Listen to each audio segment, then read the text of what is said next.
Assalamualaikum warahmatullahi wabarakatuh. Salam Pramuka.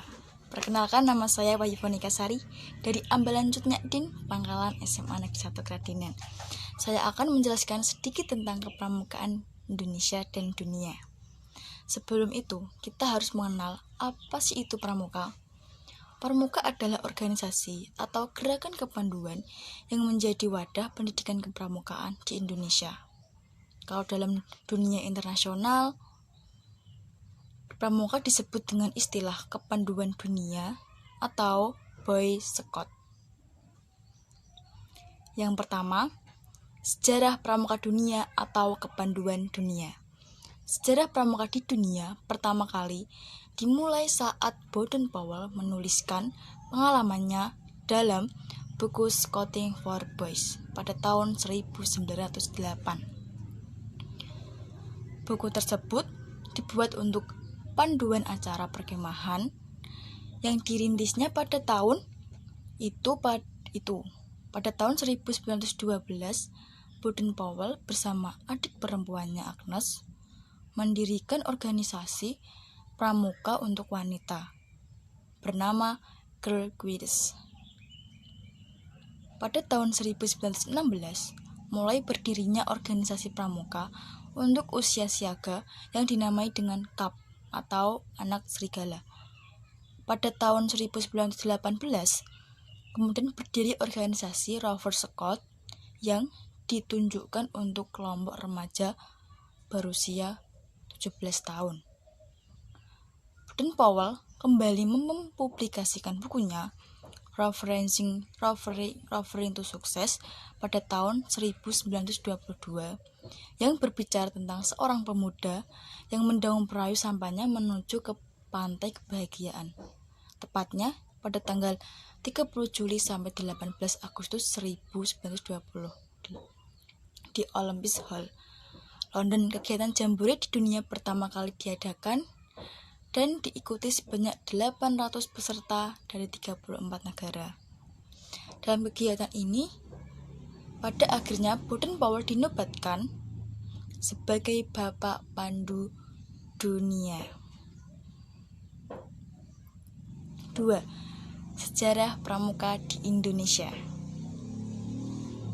Sejarah pramuka di Indonesia dikenal dengan 3 masa pramuka, yaitu gerakan pramuka pada masa penjajahan Belanda, gerakan pramuka pada masa penjajahan Jepang, dan gerakan Indonesia setelah Indonesia merdeka.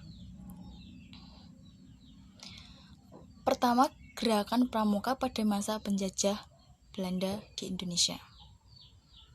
Bersama Nederland, Indische Padvinders atau Padvindersvereniging atau NIPV, atau dalam bahasa Indonesia dikenal dengan Persatuan Pandu-Pandu Hindia Belanda.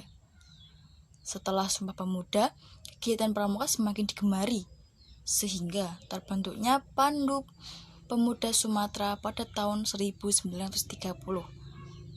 Dan pada tahun 1931, berdirinya Persatuan Antar Pandu Indonesia.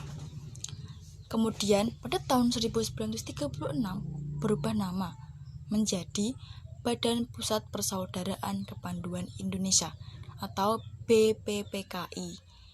BPPKI melakukan kegiatan perkino atau perkemahan kepanduan Indonesia umum.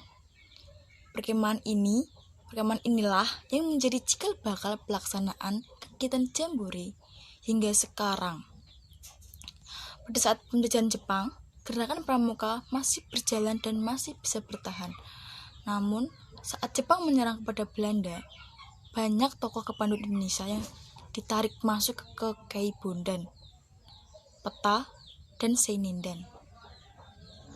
Jepang melarang berdirinya partai dan juga menganggap gerakan pramuka berbahaya karena dapat meningkatkan persatuan dan kesatuan rakyat.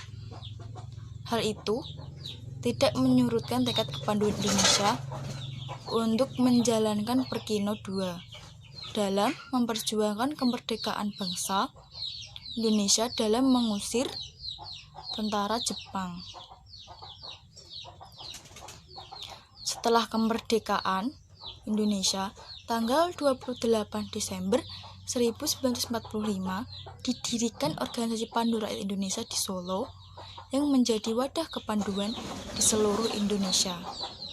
Pada tahun 1961, terdapat 100 organisasi kepanduan di Indonesia yang dibagi menjadi 3 federasi, yaitu Persatuan Kepanduan, Putri Indonesia, dan Ikatan Pandu Indonesia, dan Persatuan Putra Putri Indonesia.